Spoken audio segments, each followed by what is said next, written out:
Hey y'all, I'm Aeon. And I'm the Lioness. And you're listening to Box number 512 podcast. Grown Black Trans Woman Talk.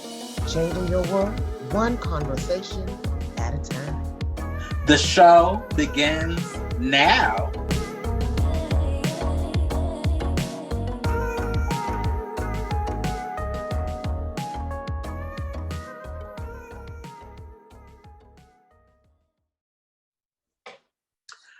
Welcome to another installment of Box number 512 podcast, Grown Black Trans Woman Talk. I am your co-host, Aeon. And I'm the Lioness. So I wanted to have a conversation today about divestment and what that means for us as Black trans women. So this topic came about because I was in Clubhouse last week. Shout out to Clubhouse for providing us all of these topics. And I stumbled into a room that was moderated by mainly Black cishet men. And they were, I can't remember the title of the room, but it had something to do with divestment and how Black women are turning on Black men for their white kings and the problem with the problems or the issues with divestment. And in the room, it was a Black woman, a Black cis woman in there who I guess has appeared in other rooms. And she's a Black cis woman who exclusively dates white men, or she has a white boyfriend. And the Black cis het men in the room and some of the hoteppy Black cis women that were propping up the Black cis men were really attacking her and gaslighting her and really trying to make her feel bad for her stance of only dating white men. And usually when it's rooms like that, I can only stay in for a couple of minutes and I have to get out. It was just, it devolved to the point of madness and confusion and people yelling over each other and people muting each other and people moving each other off the stage.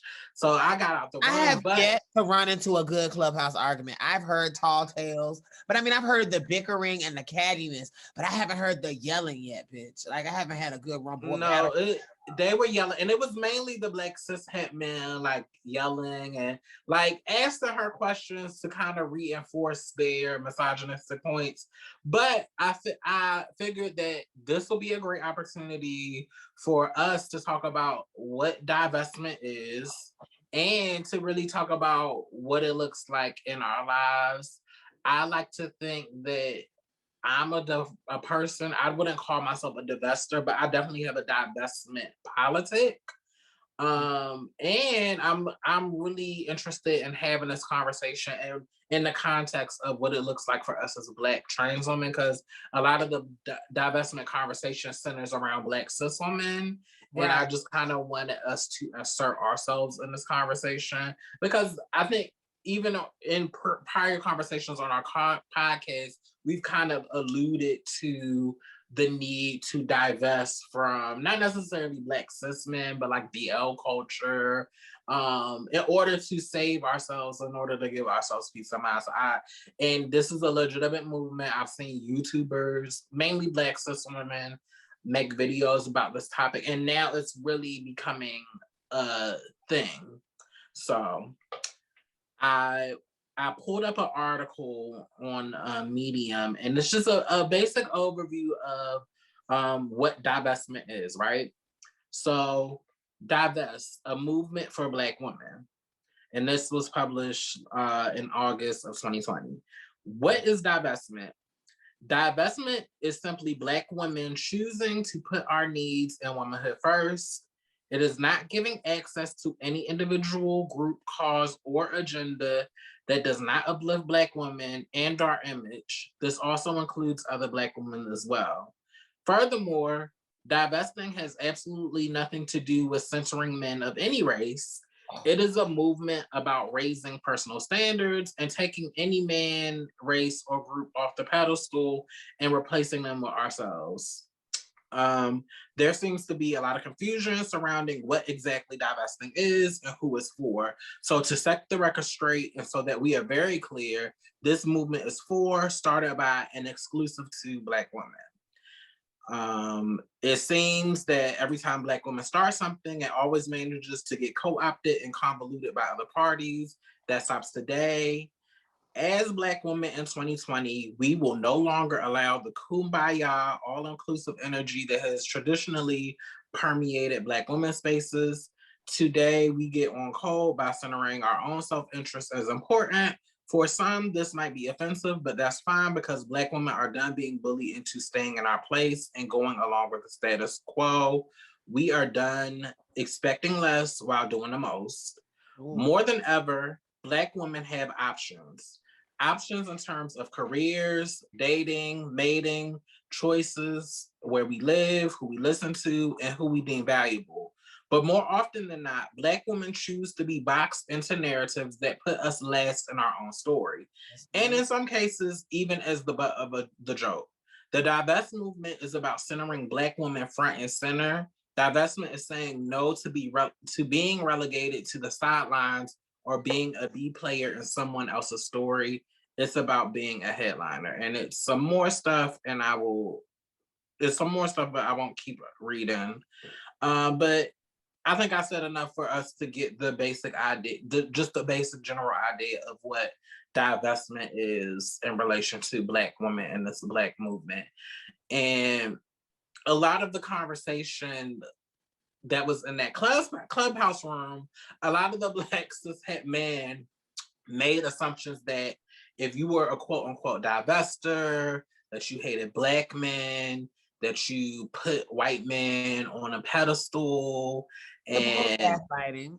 right, and that you were broken and that you had severe trauma in your childhood and you're taking it out on Black men, and that we're men bashers and all of these other things. So I don't know, it really made me want to have this conversation and also kind of define for myself how I see myself in relation to being a divester and or having a divestment politic. For me, as somebody that operates in the divestment mindset, I do move through the world as a Black trans woman. I do center myself. I do value myself in terms of my career, my safety, my health. And it's taken me a long time to get there because a lot of the choices that I made early in my womanhood did center around prioritizing men that didn't give a damn about me. But because I have a divestment politic, it doesn't mean that I'm anti-men. It doesn't mean that I'm not attracted to men. It doesn't mean that I only prefer white men, nor does it mean that I have the assumption that white men are going to treat me any better than Black men. I think what it means for me personally is that I only choose to engage with people that treat me in a way that shows that they value me and shows that they respect me in a high regard, and that I settle for nothing less. And also, I think it shows up in the fact that I'm okay not partnering, not settling for less. I'm okay with building a life by myself and waiting until I find that person, or just being content being by myself. And I think somebody in the room said, for so long, Black women have been told that we don't have any options, and that's just simply not true. We have so many options that, of course, culturally, people don't teach us about and people don't tell us about, but we have options to do things differently. And we're not waiting on any man, whether they be Black, white, Latinx, Asian. We're not waiting on them to value us, or we're not waiting for them to give us this quality of life when we've always had the power. We've always had the innate ability to do the things for ourselves and create the type of lives that we want and have love on our own terms. So that's just how I don't feel that divestment is this horrible thing. But I do feel is that divestment makes a lot of men uncomfortable. And I just think men are uncomfortable, especially in this particular time, especially in the wake of like the Me Too movement, even in the wake of like the Black Lives Matter movement. I think men are more aware now than ever that we don't need them to have great and fulfilling lives. And we are willing to divest and walk away from your bullshit and leave you to your own devices. And I think that makes a certain type of man go crazy. Like it's literally like we're literally seeing them reacting to women, particularly Black women and even Black trans women. We're seeing them reacting to us choosing ourselves. And to me, seeing them in that clubhouse room, just be so. Thank you for listening to another episode of Box number 512 podcast, Grown Black Trans Women Talk. And don't forget to become a patron on the Box number 512 Patreon page, where we have all new exclusive content. And also, don't forget to follow us on our social media, on our Instagram, Twitter, and Facebook pages. And also, become a subscriber on our YouTube page. Until next time, bye.